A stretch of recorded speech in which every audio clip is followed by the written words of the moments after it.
एक धर्म गुरु ने एक रात एक सपना देखा। सपने में उसने देखा कि वो स्वर्ग के द्वार पर पहुंच गया है।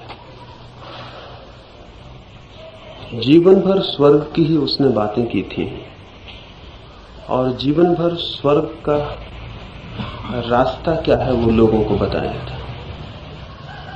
वो निश्चिंत था कि जब मैं स्वर्ग के द्वार पर पहुंचूंगा तो स्वयं परमात्मा मेरे स्वागत को तैयार रहेंगे। लेकिन वहां द्वार पर तो कोई भी नहीं था। द्वार खुला भी नहीं था, बंद था। और द्वार इतना बड़ा था कि उसके ओर छोर को देख पाना संभव नहीं था। उस विशाल द्वार के समक्ष खड़े होकर वो एक छोटे से चींटी की तरह मालूम होने लगा, इतना छोटा मालूम होने लगा। उसने बहुत द्वार को खटखटाया, लेकिन उस विशाल द्वार पर उस छोटे से आदमी की आवाजें भी पैदा हुई या नहीं, इसका भी पता लगना कठिन था। वो बहुत डराया। निरंतर उसने यही कहा था कि परमात्मा ने अपनी ही शक्ल में आदमी को बनाया और आज इस विराट द्वार के समक्ष खड़े होकर वो इतना छोटा मालूम होने लगा। बहुत चिल्लाने, बहुत द्वार पीटने पर कोई द्वार से एक छोटी खिड़की खुली और किसी ने झांका। जिस व्यक्ति ने झांका था उसकी 1000 आंखें होंगी और इतनी तेज रोशनी थी उन आंखों की कि वो धर्मगुरु एक छोटे से दीवार के कोने में सरक गया। इतना डराया और चिल्लाया कि आप कृपा कर चेहरा भीतर रखें, हे परमात्मा आप चेहरा भीतर रखें, मैं बहुत डर गया हूं।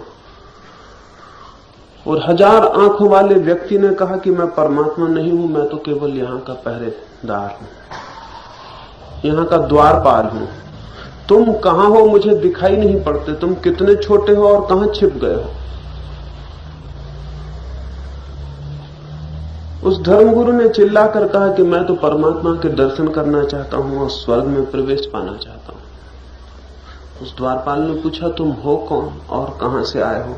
उसने कहा क्या आपको पता नहीं, मैं एक धर्मगुरु हूं और पृथ्वी से आ रहा हूं। उस 1000 आंखों वाले आदमी ने कहा पृथ्वी, ये पृथ्वी कहां है।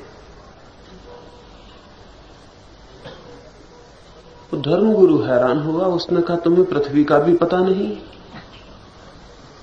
उस 1000 आंखों वाले आदमी ने कहा कि किस यूनिवर्स में, किस विश्व की पृथ्वी की तुम बात कर रहे हो। करोड़ों यूनिवर्स, करोड़ों विश्व है। प्रत्येक विश्व के करोड़ों सूरज हैं, प्रत्येक सूरज की अपनी पृथ्वियां हैं। तुम किस पृथ्वी की बात करते हो। क्या नंबर है तुम्हारी पृथ्वी का, क्या इंडेक्स नंबर है। उसे तो कुछ पता नहीं था। उसने कहा कि हम तो एक ही विश्व को जानते हैं और एक ही सूरज को, और हमने इसलिए उनका कोई नाम नहीं रखा, कोई नंबर नहीं रखा है। उस पहरेदार ने कहा तब बहुत मुश्किल है पता लगाना कि तुम कहां से आते हो। पहली बार ही इस द्वार पर पृथ्वी का नाम सुना गया है और मनुष्य, ये शब्द भी पहली बार ही मेरे कानों में पड़ा है।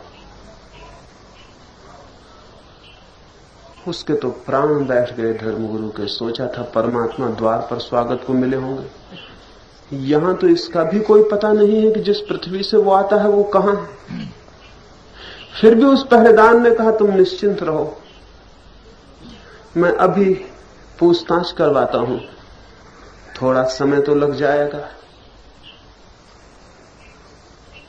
उस भवन में खोज करवाता हूं कि तुम किस पृथ्वी की बातें करते हो, जहां सारी दुनिया के पृथ्वियों के संबंध में हमारे पास आंकड़े इकट्ठे हैं, नक्शे इकट्ठे हैं, लेकिन कुछ महीने लग जाएंगे। इसके पहले तो इसका पता लगना कठिन है कि तुम कहां से आते हो और किस जाति के हो और क्या प्रयोजन है तुम्हारा यहां आने का। उसने कहा मैं परमात्मा के दर्शन करना चाहता हूं। उस पहरेदार ने कहा अनंत वर्ष हो गए मुझे इस द्वार पर, अभी तो मैं भी परमात्मा के दर्शन नहीं कर पाया और अब तक मैं ऐसे व्यक्ति को भी नहीं मिला हूं इस स्वर्ग के द्वार पर जिसने परमात्मा के दर्शन किए हो। परमात्मा की पूरी सृष्टि को ही जान लेना कठिन है, परमात्मा को जानना तो और भी कठिन। वो तो समग्रता का ही नाम है। घबराहट में उस धर्मगुरु की नींद टूट गई। वो पसीने से लथपथ था, घबरा आया था। फिर रात भर उसे नींद नहीं आ सकी। वो बार बार यही सोचता रहा कि कहीं मनुष्य ने अपने अहंकार के ही प्रभाव में तो ये सारी बातें नहीं सोच ली हैं कि परमात्मा ने आदमी को अपनी ही शक्ल में बनाया और परमात्मा आदमी से मिलने को उत्सुक है और पुकार रहा है, और स्वर्ग के द्वार और मोक्ष ये कहीं मनुष्य ने अपने ही मन की कल्पनाएं तो नहीं खड़ी कर ली। इस कहानी से इसलिए मैं शुरू करना चाहता हूं, इस धर्मगुरु के सपने से, कि आदमी एक बहुत बड़े भ्रमलोक में जीता है। वो स्वयं को न मालूम क्या क्या समझ लेता है, जबकि इस विराट विश्व के किसी कोने में उसका कोई भी अस्तित्व नहीं। इस विश्व की विराटता को हम अनुभव करें और फिर उसके सामने अपने को खड़ा करें तो हम कहां रह जाते हैं, हम कहां हैं। ये पृथ्वी बहुत छोटी है। हमारा सूरज इस पृथ्वी से 60,000 गुना बड़ा है, और ये सूरज, जितने सूरज को हम जानते हैं उनमें सबसे छोटा है। और कोई 2 अरब सूरज जान लिए गए हैं, और प्रत्येक सूरज का अपना विस्तार है। और ये 2 अरब सूरज ही समाप्ति नहीं है, उसके आगे भी विश्व होगा, उसके आगे भी विस्तार होगा, उसके आगे भी फैलाव होगा। इस इतने अनंत विश्व के एक छोटी सी पृथ्वी के कोने पर छोटा सा प्राणी है मनुष्य। वो भी कोई बहुत बड़ी संख्या नहीं है उसकी, कोई 3.5 अरब उसकी संख्या है। अगर हम और प्राणियों की संख्या के हिसाब से विचार करेंगे तो पाएंगे वो कहीं भी नहीं। और छोटे छोटे प्राणी हैं, उनकी संख्या अनंत है। उसमें छोटी सी संख्या का ये मनुष्य है। मनुष्य का ये जो ह्यूमन कॉर्नर है, ये छोटा सा जो कोना है इस जगत में, उस कोने में हम न मालूम क्या अपने को समझ बैठे, न मालूम क्या अपने को सोच बैठे। ये मनुष्य भी बहुत थोड़े से दिन जीता है, कोई 70-80 वर्ष, ज्यादा से ज्यादा 100 वर्ष जीता है। इस अनंत विश्व के विस्तार में 100 वर्षों की कोई गणना नहीं, कोई कीमत नहीं, कोई जगह नहीं। पृथ्वी को बने ही कोई 2 अरब वर्ष हो गए, और पृथ्वी बहुत नया आगमन है जगत में। अरबों खरबों वर्ष पीछे हैं, उनकी कोई श्रृंखला का अंत नहीं। उतना ही समय आगे है, अनंत, इटर्नल, उसका कोई अंत नहीं। उसमें छोटे से क्षणों में एक आदमी जी लेता है और न मालूम क्या सोच लेता है। इस स्पेस के ख्याल से भी आदमी ना कुछ है, टाइम के ख्याल से भी आदमी ना कुछ है। धार्मिक व्यक्ति मैं उसे कहता हूं जो अपने इस ना कुछ होने के अनुभव को उपलब्ध हो जाता है। लेकिन धार्मिक व्यक्ति की कथा उल्टी रही है। धार्मिक व्यक्ति घोषणा करता है, अहम ब्रह्मास्मि, मैं हूं ब्रह्म, मैं हूं ईश्वर, मैं हूं आत्मा, मैं हूं अनंत आत्मा, मैं हूं मोक्ष का अधिकारी, मैं ये हूं, मैं वो हूं। धार्मिक व्यक्ति इन बातों की घोषणा करता है। ऐसे व्यक्ति को मैं धार्मिक नहीं कहता हूं। धार्मिक व्यक्ति वो है जो अपनी इस नथिंगनेस को, इस ना कुछ होने को अनुभव कर लेता है। जिस दिन ये ना कुछ होना अनुभव हो जाता है, उसी दिन जीवन के कोई बंद द्वार खुल जाते हैं और सब कुछ होने का मार्ग प्रशस्त हो जाता है। लेकिन ना कुछ होने का अनुभव अत्यंत प्राथमिक है। बिल्कुल पहली सीढ़ी है कि हम जाने कि हम कुछ भी नहीं है। लेकिन ये हमें पता लगना कठिन होता है, क्योंकि हम मनुष्यों के बीच में जीते हैं और हम सबका भ्रम चूंकि समान है, इसलिए उस भ्रम का कभी खंडन नहीं होता। हम सब एक दूसरे के भ्रम के पोषक बनते चले जाते। जब पहली बार गैलीलियो और उसके साथियों ने यह कहा कि सूरज पृथ्वी का चक्कर नहीं लगाता है, पृथ्वी ही चक्कर लगाती है सूरज की। तो मनुष्य के अहंकार को बड़ा धक्का पहुंचा। धर्म गुरुओं ने कहा यह कैसे हो सकता है? परमात्मा ने विशेष रूप से मनुष्य को बनाया है और सारा जगत मनुष्य के उपभोग के लिए बनाया है। तो जिस पृथ्वी पर मनुष्य रहता है वो पृथ्वी सूरज के चक्कर कैसे लगा सकती है? सूरज ही चक्कर लगाता है पृथ्वी के। गैलीलियो को बुलाकर अदालत में कहा कि माफी मांग लो, ऐसी भूल की बातें मत करो। आदमी जिस पृथ्वी पर रहता है वो कैसे सूरज का चक्कर लगा सकती है? सूरज ही चक्कर लगाता है। लेकिन धीरे धीरे जितनी हमारी समझ बढ़ी, पता चला कि पृथ्वी सेंटर नहीं है विश्व का, कि सारा विश्व उसका चक्कर लगाता हो। और पृथ्वी को सेंटर मानने का ख्याल हमें क्यों पैदा हुआ था? क्योंकि हम अपने को सेंटर मानने के ख्याल में थे। हम सारे जगत के केंद्र हैं, सारा जगत हमारे इर्द गिर्द चक्कर लगाता है। हम सब कुछ हैं बीच में। ये जो मनुष्य है, मनुष्यता है, ये केंद्र है और बाकी सब जगत चक्कर लगाता है। हजारों वर्षों से धार्मिक व्यक्ति ये कहते रहे कि मनुष्य सर्वश्रेष्ठ प्राणी। ये बड़े आश्चर्य की बात है कि किन्हीं और प्राणियों से बिना पूछे ही हम ये घोषणा करते रहे हैं कि मनुष्य सर्वश्रेष्ठ प्राणी। न तो हमने चींटियों से पूछा है, न हमने पक्षियों से पूछा है।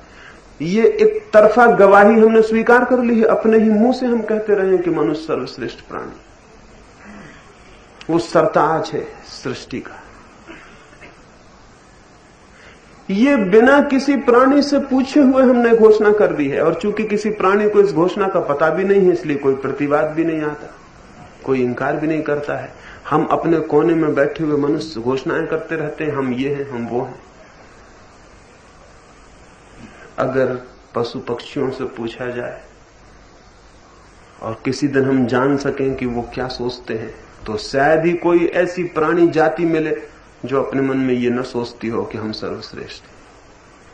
चींटियां सोचती होंगी हम, बंदर सोचते होंगे हम। डार्विन ने कह दिया कि मनुष्य विकसित हुआ है बंदरों से। अगर बंदरों से पूछा जाए तो बंदर ये कभी मानने को राजी नहीं होंगे कि आदमी उनके ऊपर एक विकास है। वो तो यही मानेंगे कि आदमी जो है हमारा एक पतन है। हम दरख्तों पर कूदते छलांगते हैं, आदमी जमीन पर सरकता है। ये हमारा पतन है। हमारी जाति से कुछ लोग पतित हो गए हैं नीचे और वो आदमी हो गए। ये एवोल्यूशन नहीं है। अगर बंदरों का कोई डार्विन होगा तो वो इसको एवोल्यूशन या विकास मानने को तैयार नहीं होगा कि आदमी कोई विकसित हो गया है। लेकिन आदमी मानने को राजी हो गए। आदमी के अहंकार को जो चीज भी पुष्ट करती है वो मानने को एकदम राजी हो जाता है। पृथ्वी केंद्र थी, मनुष्य सर्वश्रेष्ठ प्राणी।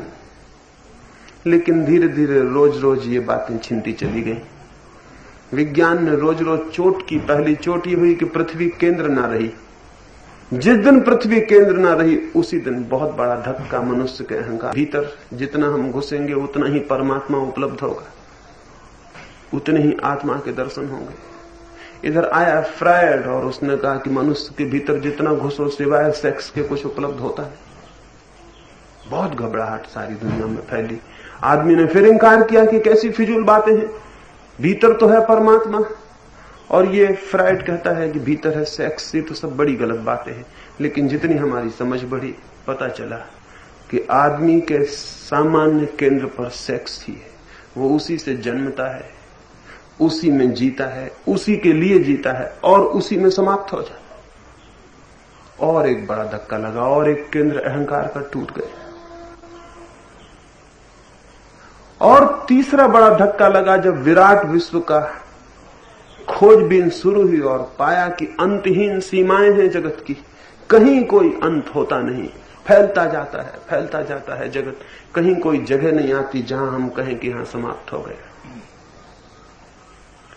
सोचते थे हम तारे हमारे बहुत निकट हैं, रात को दिखाई पड़ते हैं। लेकिन जैसे जैसे समझ बढ़ी पता चला तारे हमसे बहुत दूर हैं। इतने दूर हैं कि उनकी गणना भी करनी बहुत कठिन है। सबसे करीब का जो तारा है हमसे, उसकी रोशनी भी आने में हम तक 4 वर्ष लग जाते हैं। और रोशनी की गति साधारण नहीं होती। 1 सेकंड में 1,86,000 मील होती। 1 सेकंड में प्रकाश की किरण चलती है तो 1,86,000 मील चलती। 1 सेकंड में जो सबसे करीब का तारा है उसकी किरण चले आज तो 4 वर्ष बाद लोनावाला पहुंचेगी। ये सबसे करीब का तारा है। दूर से दूर के जो तारे हैं उनकी रोशनी उस दिन चली थी जिस दिन पृथ्वी बनी 2 अरब वर्ष पहले, अभी तक पहुंची नहीं। उनके आगे भी तारे हैं, वो हमें दिखाई नहीं पड़ सकते क्योंकि उनकी रोशनी हम तक अभी पहुंची ही नहीं। रात को जो तारे हम देखते हैं वो जहां हमें दिखाई पड़ते हैं वहां नहीं होते। कोई तारा वहां नहीं होता। रात बिल्कुल झूठी है। कोई तारा वहां नहीं जहां हमें दिखाई पड़ रहा है।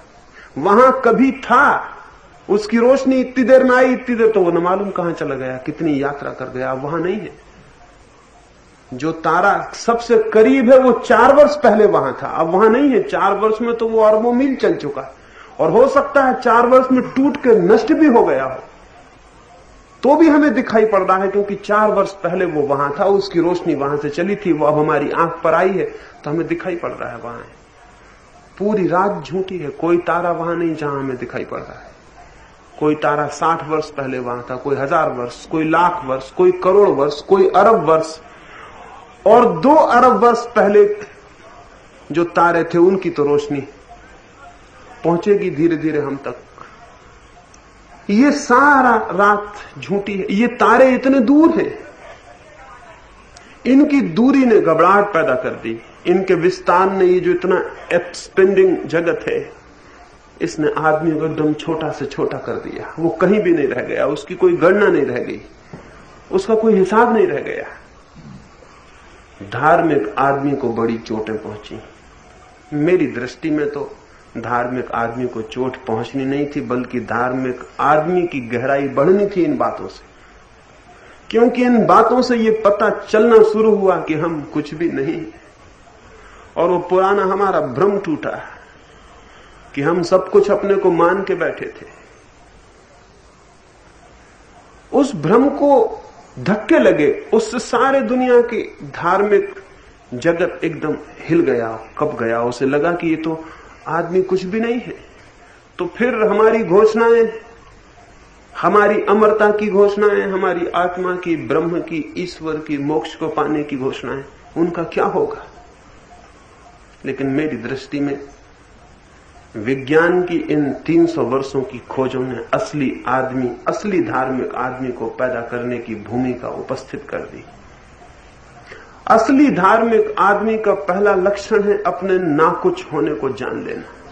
और जिस दिन कोई अपनी पूरी नथिंगनेस को परिपूर्णता में जान लेता है, उसी दिन शून्य को उपलब्ध हो जाता है। तो आज की सुबह इस संबंध में मैं आपसे थोड़ी बात कहना चाहता हूं। हम कुछ भी नहीं है, ये बोध हमारा गहरे से गहरा होता जाना चाहिए। ये बोध हमारा निरंतर तीव्र से तीव्र होता जाना चाहिए कि मैं कुछ भी नहीं हूं।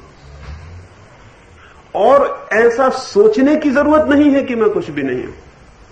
ऐसा तो जिंदगी को हम देखेंगे तो हमको दिखाई पड़ जाएगा कि मैं कुछ भी नहीं हूं। इसे दिखाई पड़ने में कौन सी कठिनाई है।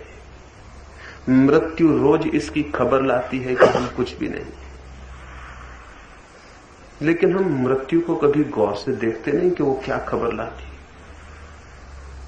मृत्यु को तो हमने छिपा के रख दिया है, मरघट गांव के बाहर बना देते हैं ताकि दिखाई ना पड़े। किसी दिन आदमी समझदार होगा, धार्मिक होगा, तो मरघट गांव के बिल्कुल चौरस्ते पे बनाना होगा कि रोज दिन में 10 दफा निकलते आते जाते दिखाई पड़े, मौत ख्याल में आए कि मौत है। अभी कोई लाश निकलती, मुर्दा निकलता है, बच्चों को हम घर के भीतर बुला लेते कि कोई मुर्दा निकल रहा है, भीतर आ जाओ। मुर्दा निकले और हमें समझ हो तो सब बच्चों को बाहर इकट्ठा कर लेना चाहिए कि देख लो ये आदमी मर गया। और ठीक ऐसे ही हम सब मर जाने को हैं। हमारे ना कुछ होने का बोध जिस बात से भी गहरा होता हो, जिस बात से भी तीव्र होता हो, वो सारी प्रक्रियाएं हमारे जीवन में वास्तविक धर्म के जन्म का, सत्य के जन्म का, प्रकाश के जन्म का कारण बनती।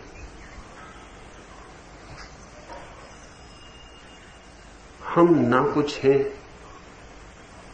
ये किन किन बातों से ख्याल में गहरा हो सकता है। इसी बात की पूरी प्रक्रिया को ध्यान समझना चाहिए, जिससे आप ना कुछ होने का आपको रोज रोज पता चलता चला जाए। हमारी हालत उल्टी है, हम कुछ हैं, इस बात की कोशिश में जीवन भर प्रयास करते हैं। एक बोधि धर्म भिक्षु था, वो कोई 1400 वर्ष पहले चीन गया। वहां के सम्राट वू ने उसका स्वागत किया।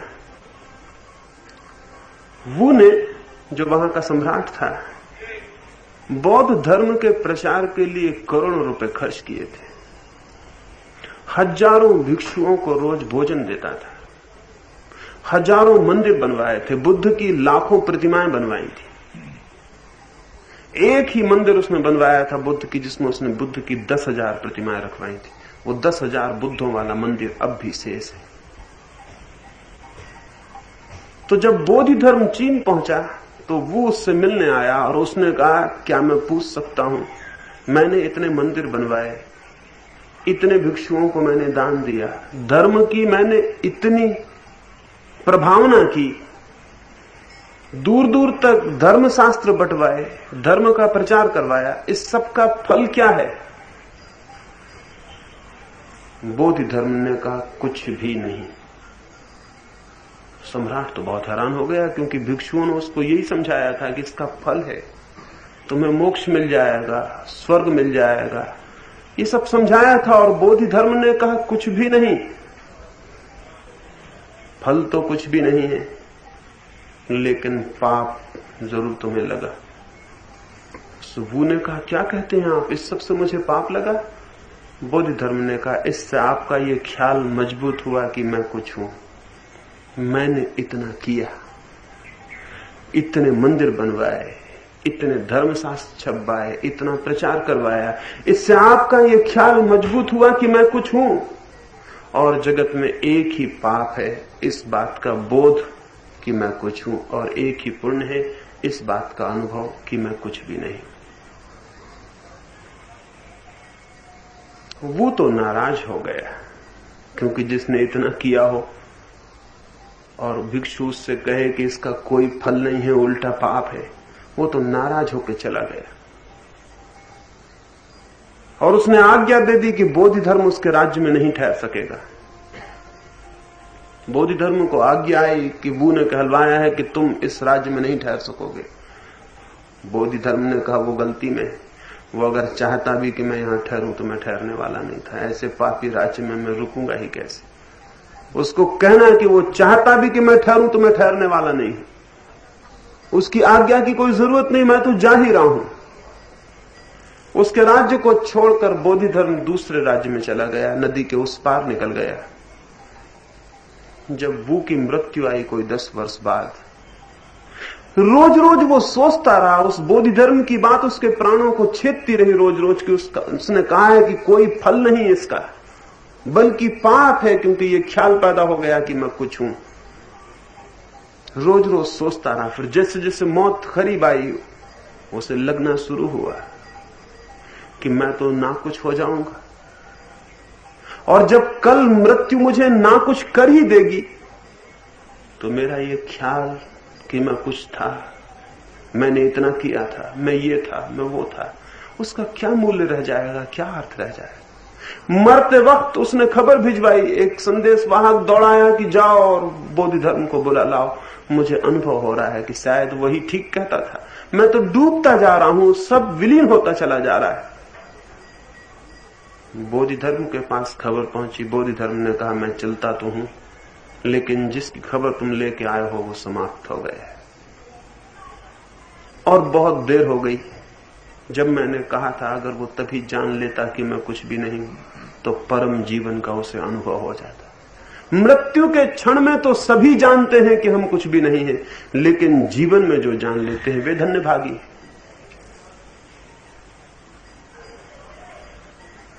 जीवन में ही जो इस सत्य को जान लेता है कि मैं कुछ भी नहीं हूं, मृत्यु में तो इस सत्य को सभी को जान ही लेना पड़ता है, लेकिन तब बहुत देर हो गई, तब कोई क्रांति का समय ना रहा। लेकिन जीवन में ही जो जान लेता है, जीते जी जो जान लेता है कि मैं कुछ भी नहीं हूं। च्वांग त्से का शायद आपने नाम सुना हो, एक अद्भुत फकीर था। एक गांव से निकलता था, गांव के बाहर सांझ का समय था, अंधेरा था। एक आदमी की खोपड़ी से उसका पैर टकरा गया, मरघट था। उसने खोपड़ी को उठा के सिर से लगा लिया और खोपड़ी को घर ले आया, अपने झोपड़े पर रख लिया। तो उसके मित्रों ने, उसके शिष्यों ने पूछा, इस खोपड़ी को यहां किस लिए ले आए हो? उस च्वांग त्से ने कहा कि मुझसे बड़ी भूल हो गई है। मरघट से मैं निकलता था और वो छोटे लोगों का मरघट न था, बड़े लोगों का मरघट था। मरघट भी अलग अलग होते हैं, छोटे आदमियों के अलग, बड़े आदमियों के अलग। जिंदगी में तो छोटे और बड़े अलग होते ही हैं, मृत्यु में भी हम फर्क कर लेते हैं। ये सम्राटों का मरघट है, ये दरिद्रों का मरघट है। तो उसने कहा वो बड़े लोगों का मरघट था, ये किसी बड़े आदमी की खोपड़ी होनी चाहिए, हो सकती है किसी सम्राट की खोपड़ी हो। अगर यह आदमी जिंदा होता तो आज मेरी मुश्किल हो जाती। इसकी खोपड़ी में मेरा पैर लग गया था। कुछ भी हो, मर गया, फिर भी माफी तो मांग लेनी चाहिए। बड़े आदमी की खोपड़ी, इसलिए इसको मैं ले आया, सम्मान से घर में रखूंगा, रोज माफी मांग लूंगा। और फिर उस च्वांग त्से ने कहा, ये खोपड़ी यहां पास रखी रहेगी तो मुझे ये ख्याल बना रहेगा कि आज नहीं कल मेरी खोपड़ी की भी यही गति हो जाने को। आज नहीं कल किसी मरघट में मेरी खोपड़ी पड़ी रहेगी और लोगों के जूते और लातें उसको लगती रहेगी। जिस खोपड़ी के लिए मैं इतने सम्मान की अपेक्षा करता हूं, कल वो मिट्टी में मिल जाने को है, ये सत्य मुझे ख्याल में बना रहेगा, इसलिए इस खोपड़ी को मैं पास ही रखने लगा हूं। और जिस दिन से इस खोपड़ी को मैंने अपने पास रखा है, अगर अब कोई जिंदा भी मेरी खोपड़ी में आके लात मार दे तो मैं ही उससे माफी मांग लूंगा कि आपके पैर को चोट तो नहीं लग गई, क्योंकि ये लात तो लगनी है कल। मैं कब तक बचाऊंगा? ये खोपड़ी कल लातों में चली जाने को है। ये जो सीधा सत्य है जीवन के ना कुछ में बिखर जाने का, जीते जी जो इस सत्य को जानने में समर्थ हो जाए, उसके जीवन में एक क्रांति हो जाती है। उसी क्रांति को मैं धर्म कहता हूं। उसके जीवन में दुख का अंत हो जाता है, क्योंकि दुख की जड़ इस ख्याल में है कि मैं कुछ हूं। और जिस आदमी को यह ख्याल जितना ज्यादा है कि मैं कुछ हूं, वो आदमी उतने ही गहरे दुख में उतरता चला जाता है। दुख का और कोई आध्यात्मिक अर्थ नहीं है सिवाय इसके कि मैं कुछ हूं। ये जितनी तीव्रता से ये गांठ मेरे मन में होती है मैं कुछ हूं, उतनी ही ये गांठ दुख देती है। जिस आदमी का ये ख्याल मिट जाता है कि मैं कुछ हूं, उसे दुख देना कठिन हो जाता है, उसे दुख नहीं दिया जा सकता। और जिस दिन दुख की सारी संभावना विलीन हो जाती है भीतर से, उसी दिन आनंद की वर्षा शुरू हो जाती है। आनंद को कोई खोज नहीं सकता, नहीं आनंद कहीं मिलता है कि कोई चला जाए और भर लाए, नहीं आनंद कोई दे सकता है किसी को। लेकिन दुख को हम खोजते हैं, दुख को हम इकट्ठा करते हैं, दुख की हम गांठ बांध लेते हैं और दुखी होते रहते हैं। दुख को हम चाहें तो विसर्जित कर दें, दुख को हम चाहें तो विदा कर दें, और दुख विदा हो जाए तब जो शेष रह जाता है वही आनंद है। और दुख किस गांठ पर इकट्ठा होता है? मैं के अतिरिक्त, अहंकार के अतिरिक्त दुख किसी और गांठ पर इकट्ठा नहीं होता है। लेकिन हमारा सारा जीवन का उपक्रम इस दुख को ही इकट्ठा करने में है, इस दुख को ही बांध लेने में लगा रहता है। हम मंदिर भी बनाते हैं तो वो भी हमारे अहंकार की पूजा होती है कि मैंने बनाया ये मंदिर। हम सेवा भी करते हैं तो वो भी अहंकार की ही पूजा होती है कि मैंने की ये सेवा। हम प्रेम भी करते हैं तो भी वो घोषणा अहंकार की होती है कि मैं कर रहा हूं प्रेम। और तब प्रेम भी दुख लाता है, सेवा भी दुख लाती है, धर्म भी दुख लाता है, मंदिर और मस्जिद भी दुख लाते हैं। जहां मैं है वहां दुख अनिवार्य है, मैं की छाया है दुख। हम सब मुक्त होना चाहते हैं दुख से, लेकिन मैं से जो मुक्त नहीं होना चाहता वो दुख से मुक्त नहीं हो सकता। हम दुख से तो बचना चाहते हैं और मैं को भरना चाहते हैं। ये इतने कंट्राडिक्टरी, ये इतनी विरोधी बातें हैं कि इन दोनों का कोई मेल कभी नहीं हो सकता। क्या ये संभव नहीं है कि हम ये जानने में समर्थ हो जाएं, सफल हो जाएं कि मैं कुछ भी नहीं हूं? इसे बहुत रूपों में विचार करें तो आदमी सफल हो सकता है। पहला तो मैंने ये कहा कि स्थान, स्पेस के विस्तार को निरंतर ख्याल में लेना चाहिए, लेकिन स्पेस का जो विस्तार है उससे हमारे सब संबंध छूट गए। आदमी की बनाई हुई बस्तियों में स्पेस का कोई पता नहीं चलता। बंबई जैसी बस्ती में कब चांद निकलता है, कब डूबता है, कोई पता नहीं चलता। आदमी के मकान इतने बड़े हैं कि आकाश उसमें छिप गया। अगर कोई घड़ी, आधा घड़ी को जमीन पर चुपचाप लेट गया हो और आकाश के विस्तार को देखता रहे तो उसे पता चलेगा कि मैं कुछ भी नहीं हूं, मैं कहां हूं। अनंत के विस्तार की प्रतीति, चारों तरफ जो दूर तक असीम फैला है उसका अनुभव, उसका बोध, उसके प्रति जागना, मैं कुछ भी नहीं हूं, इसका ख्याल लाएगा। एक विस्तार स्पेस का है, दूसरा विस्तार टाइम का है। समय की भी, काल की भी कोई सीमा नहीं। पीछे अनंत है, आगे अनंत है, उसमें मैं कहां हूं? इस काल की अनंत धारा में मैं कहां हूं? इस काल की अनंत गंगा में मेरी बूंद कहां है? एक सपने से भी ज्यादा नहीं। तो ये दो विस्तार, समय का और स्थान का, आकाश का और काल का, इन दोनों विस्तारों को उसकी पूरी गहराई में देखने से मैं कुछ भी नहीं हूं, इसका अनुभव होना शुरू होता है। तो इन दोनों पर मेडिटेशन, इन दोनों पर ध्यान रोज रोज गहरा करने की जरूरत है। उठते, बैठते, चलते, सोते इस बात का पूरा ख्याल रखना जरूरी है, इसकी रिमेंबरिंग, इसका स्मरण कि मैं कहां हूं। मेरे होने के दो ही बिंदु हैं जहां मैं होता हूं, टाइम और स्पेस जहां कटते हैं वहीं मैं हूं। और अगर ये दोनों अनंत हैं तो मेरे होने का क्या? थोड़े से समय का क्या मूल्य है जब मैं जीता हूं, और थोड़े से स्थान का क्या मूल्य है जिसको मैं घेरता हूं। कल मौत आएगी, न तो मैं स्थान घेरूंगा फिर और न समय घेरूंगा, वो दोनों बातें समाप्त हो जाएंगी। इन दोनों के ऊपर निरंतर ध्यान, इन दोनों का निरंतर स्मरण, इन दोनों की निरंतर प्रतीति बहुत अद्भुत गहराई में, शांति में, मौन में ले जाती है। लेकिन करें तो ही ख्याल में आ सकता है, नहीं तो नहीं आ सकता है। तो एक तो इन दो बातों पर ध्यान के लिए आपसे कहूंगा, इनको किसी भी क्षण भूलना उचित नहीं है। ये दोनों तरफ का अनंत विस्तार हमारे ख्याल में बना रहना चाहिए। और अगर ये दो बातों का बोध स्पष्ट हो जाए तो आप एक क्रांति अपने भीतर होती हुई पाएंगे। आपको पता भी नहीं चलेगा कि भीतर कोई व्यक्ति बदलने लगा और एक दूसरे व्यक्ति का जन्म शुरू हो गया।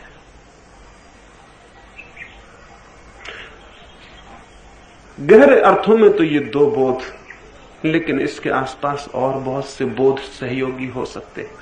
बुद्ध अपने भिक्षुओं को कहते थे कि जाके कभी कभी मरघट पर बैठा करो।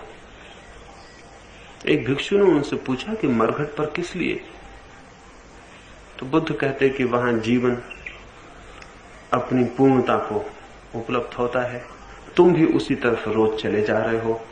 इसका शायद तुम्हें वहां ख्याल आए, जब वहां चिता जलती हो तो बैठ के देखा करो। शायद किसी दिन तुम्हें दिखाई पड़ जाए कि चिता पर कोई और नहीं, तुम ही चढ़े हुए हो। देरी थोड़ी सी होगी, आज कोई और चढ़ा है, कल मैं चढ़ूंगा, परसों कोई और चढ़ेगा, तो शायद किसी दिन चिता को देखकर तुम्हें ख्याल आ जाए कि कोई और नहीं, तुम ही चढ़े हुए हो। तो भिक्षुओं को अनिवार्य रूप से वो कहते थे कि मृत्यु के संबंध में वो ध्यान करें। दूसरी बात, जीवन के सतत परिवर्तन। कल मैं कुछ और था, आज मैं कुछ और हूं, परसों में बच्चा था, आज जवान हूं, कल बूढ़ा हो जाऊंगा। एक दिन में नहीं था और एक दिन में फिर नहीं हो जाऊंगा। ये जो फ्लक्स, ये जो धारा है निरंतर परिवर्तन की, वो हेराक्लितु कहता था एक ही नदी में दोबारा नहीं उतर सकते। जब तक हम दोबारा उतरने जाते हैं नदी बह गई, जब तक हम दोबारा उतरने जाते हैं तब तक हम बदल गए। एक ही नदी में दोबारा नहीं उतर सकते हैं। हेराक्लितु से कोई मिलने आता और जब जाने लगता तो हेराक्लितु उससे कहता कि मेरे मित्र ख्याल रखना, तुम जो आए थे वही वापस नहीं लौट रहे हो, और तुम जिससे मिले थे आके अब उसी से विदा नहीं ले रहे हो। तुम भी बदल गए, मैं भी बदल गया। 24 घंटे सब बदला जाता है, वहां कुछ भी स्थिर नहीं है, वहां कोई भी चीज।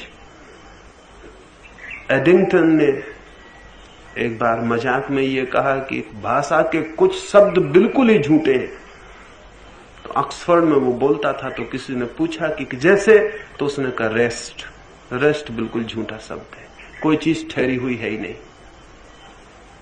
सारी चीज बदलती जा रही है, कोई चीज स्थिर नहीं है, कोई चीज ठहरी हुई नहीं है, कोई चीज खड़ी हुई नहीं है। जिसको आप खड़ा हुआ भी देख रहे हैं वो भी खड़ा हुआ नहीं है, उसके भीतर भी सब भागा जा रहा है। ये दीवारें मकानों की आपको खड़ी दिखाई पड़ रही हैं, ये दरख्त आपको ठहरे हुए मालूम पड़ रहे हैं, ये बिल्कुल झूठी बात है। ये दरख्त ठहरा हुआ नहीं है, नहीं तो ये दरख्त कभी बूढ़ा नहीं हो पाएगा। ये भागा जा रहा है भीतर, ये बूढ़ा होता चला जा रहा है। ये दीवार ठहरी हुई नहीं है, ये भीतर बदलती जा रही, नहीं तो ये मकान कभी गिर नहीं पाएगा। सब बदल रहा है। इस बदलाहट का पूरा बोध अगर आपको है तो आपको ये पता नहीं चलेगा कि मैं हूं, क्योंकि जहां सब बदल रहा है वहां मैं के खड़े होने के लिए जगह कहां? जहां कोई चीज खड़ी नहीं है, जहां सब फ्लक्स है, जहां सब प्रवाह है, वहां मैं कहां हूं? इसलिए बुद्ध ने तो बड़ी अद्भुत बात कहनी शुरू की थी। उन्होंने कहा था आत्मा है ही नहीं, क्योंकि आत्मा के लिए खड़े होने की जगह कहां है? लोग नहीं समझ पाए कि ये क्या बात उन्होंने कही, पर बुद्ध आत्मा और अहंकार का एक ही अर्थ करते थे। वो कहते थे कि इस बात का भाव कि मैं हूं, यही अहंकार है, यही आत्मा है। अगर सब कुछ बदल रहा है तो मैं खड़े होने के लिए कहां जगह पाऊंगा? मेरे स्थिर होने की कहां गुंजाइश है?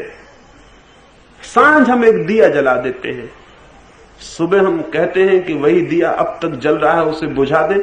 झूठी हम बात कहते हैं। सांझ जो दिया जलाया था वो तो कभी का बुझ गया। लौ हर क्षण बदलती जाती है, दूसरी लौ आ जाती है, पहली लौ बुझ जाती है, तीसरी आ जाती, चौथी आ जाती। इतनी तीव्रता से ज्योति बुझती जा रही, धुआं होती जा रही, दूसरी ज्योति जलती आ रही। सांझ जो ज्योति हमने जलाई थी, सुबह हम उसी को नहीं बुझाते। रात भर ज्योति बदल रही, बदलती रही, बदलती रही, रात भर ज्योति बदलती रही। वही ज्योति सुबह नहीं है। जो आप पैदा हुए थे वही थोड़ी आप मर जाते हैं। सब बदलता रहा, सब बदलता रहा। ज्योति की तरह जन्म से लेकर मृत्यु तक सब बदलता रहा। इस पूरी बदलाहट का बोध तो आपको पता नहीं चलेगा कि मैं हूं।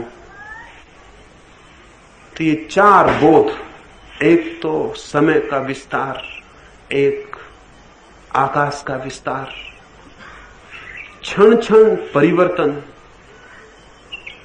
और अंततः मृत्यु। इन चार पर जो मेडिटेट करता है, जो ध्यान करता है, वो उस परम अवस्था को उपलब्ध हो जाता है जहां उसका पता चल जाता है जो काल से भी अनंत है और जो आकाश से भी विस्तीर्ण है और जिसकी कोई मृत्यु नहीं और जिसमें कोई परिवर्तन नहीं। लेकिन इन चार के बोध से उसका पता चलता है जो इन चारों से भिन्न और पृथक है। इन चारों के बोध से उसका क्यों पता चलता है? असल में पता चलने के लिए, किसी भी चीज के ठीक ठीक बोध के लिए विपरीत की पृष्ठभूमि चाहिए। स्कूल में हम बच्चों के लिए काले तख्ते, ब्लैक बोर्ड बना देते हैं। सफेद दीवार पर भी सफेद खड़िया से लिख सकते हैं, लेकिन तब बच्चों को कुछ दिखाई नहीं पड़ेगा। और अगर सफेद खड़िया से सफेद दीवार पर कोई शिक्षक लिखता होगा तो हम कहेंगे पागल। ब्लैक बोर्ड हम बना देते हैं और सफेद खड़िया से उस पर लिखते हैं, क्योंकि काले की पृष्ठभूमि में सफेद की रेखाएं उभर के स्पष्ट हो आती। अगर हमें उसे खोजना हो जो अनंत है और असीम है, उसे खोजना हो जिसमें कोई परिवर्तन कभी नहीं होता, उसे खोजना हो जिसकी कभी मृत्यु नहीं होती, उसे खोजना हो जो शाश्वत है, उसे खोजना हो जो परमात्मा है, उसे खोजना हो जो सत्य है, तो हमें उसका बोध, उसकी पृष्ठभूमि खड़ी करनी होगी जो कि निरंतर परिवर्तन में है, जो कि निरंतर मर रहा है। उसका बोध, उसके काले तख्ते पर वो जो बिल्कुल भिन्न है और विपरीत है, उसकी सफेद रेखाएं उभर आएंगी और दिखाई पड़ जाएंगी। जितनी अंधेरी रात होती, तारे उतने ही चमकदार दिखाई पड़ते हैं। तारे तो दिन में भी रहते हैं लेकिन वो दिखाई नहीं पड़ते। तारों को देखने के लिए रात की प्रतीक्षा करनी पड़ती, क्योंकि दिन की रोशनी में तारों के दिखाई पड़ने की कोई जगह नहीं रह जाती, लेकिन रात के अंधकार में वे चमक आते हैं, वे अलग दिखाई पड़ने लगते हैं। तो ये चार स्मरण जितने प्रगाढ़ हो जाएंगे, उतना ही इन चारों से जो भिन्न है, जो नॉन टेम्पोरल है, जो नॉन स्पेशियल है, जो न समय के भीतर है और न स्थान के भीतर है, जो अनचेंजिंग है, अनमूविंग है, जो न बदलता है और न परिवर्तित होता है, जो अनडाइंग है, जिसकी कभी कोई मृत्यु नहीं होती, उसका अनुभव, उसकी प्रतीति, उसका साक्षात हो सकता है। उसके लिए ये तैयारी करनी अत्यंत आवश्यक है। और जिस दिन उसका अनुभव होता है, उसी दिन जीवन वस्तुतः जीवन बनता है। उसी दिन जीवन आलोक से मंडित होता है। उसी दिन जीवन समस्त बंधनों से शून्य और रिक्त हो जाता है। उसी दिन हम उसे जान पाते हैं जिसको जान लेने के बाद फिर कुछ जानना और पाना शेष नहीं रह जाता है। वही है उपलब्धि। उसी की दिशा में, उसी सागर की खोज में हम सबके जीवन की नदियां बही जाती हैं। लेकिन जो इन नदियों को ही सब कुछ समझ लेता है, वो फिर सागर तक पहुंचने से वंचित रह जाता है। ये चार चीजों का बोध आपके भीतर नथिंगनेस को, नो बीइंग को, नहीं हूं मैं कुछ, इस भाव को गहरा करेगा। और जिस दिन ये भाव पूर्ण हो जाएगा कि मैं कुछ नहीं हूं, उसी दिन एक विस्फोट हो जाएगा और उसका पता चलेगा जो मैं हूं, जो सब कुछ है, नथिंगनेस से ही टोटलिटी का, शून्य से ही पूर्ण के अनुभव का द्वार खुलता है। शून्य में जो प्रतिष्ठित है वो धन्य है। शून्य में प्रतिष्ठा पाने की जो अभीप्सा और प्यास है, वही साधना है। कल रात मैंने आपसे कहा कि हम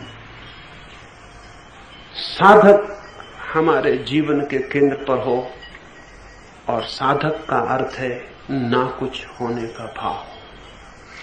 कबीर कहते थे, मैं एक बांस की पोंगरी हूं, जो संगीत है वो मुझसे बहता है, लेकिन मैं ही वो संगीत नहीं हूं। मैं संगीत को रोकने में बाधा तो बन सकता हूं, लेकिन संगीत को पैदा करने वाला मैं नहीं। बांसुरी अगर गड़बड़ हो तो संगीत पैदा नहीं होगा, लेकिन बांसुरी संगीत की जन्मदात्री नहीं है।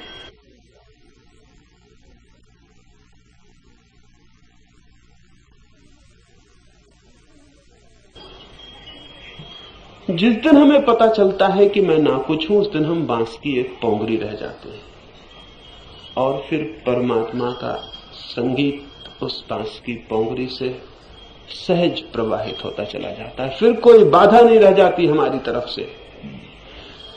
फिर हम पोली बांस की पोंगरी हो जाते हैं। वो पोलापन जो है, वो जो नथिंगनेस है, वो पोलापन है।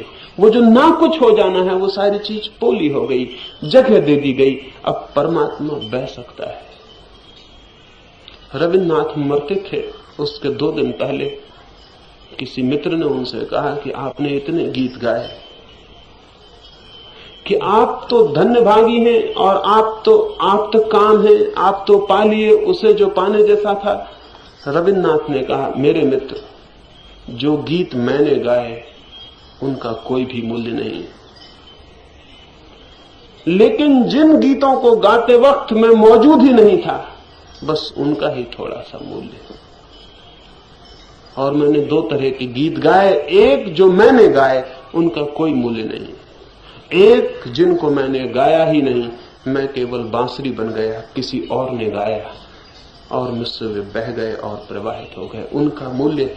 जिन गीतों के लिए लोगों ने मुझे धन्यवाद दिया है, वो मैंने गाए ही नहीं थे।